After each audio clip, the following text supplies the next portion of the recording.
pagi. Pagi ya Pak, bisa saya bantu? Saya mau nyari obat. Baik, perkenalkan saya tenaga teknis farmasian yang bertugas di sini. Sebelumnya obatnya untuk siapa apa Pak? Obatnya untuk diri saya sendiri. Gejalanya kenapa apa Pak? Saya batuk dari tenggorokan.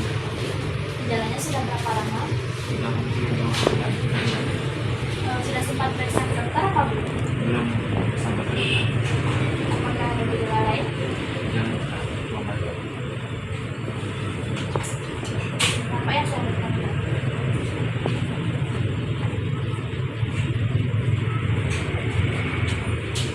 Pak, saya kasih obatnya. Apakah Bapak ada alergi obat sebelumnya? Sama paracetamol. Baik, ini obatnya. Untuk obat tahan juga bisa, untuk kering juga bisa ya. Obatnya diminum 3 kali sehari, puas makan di dalamnya sudah ada semua. Minumnya setelah makan atau Ya, ini harus dihabiskan. tidak, kalau gejalanya sudah hilang, bisa dihentikan. Itu aturan minum.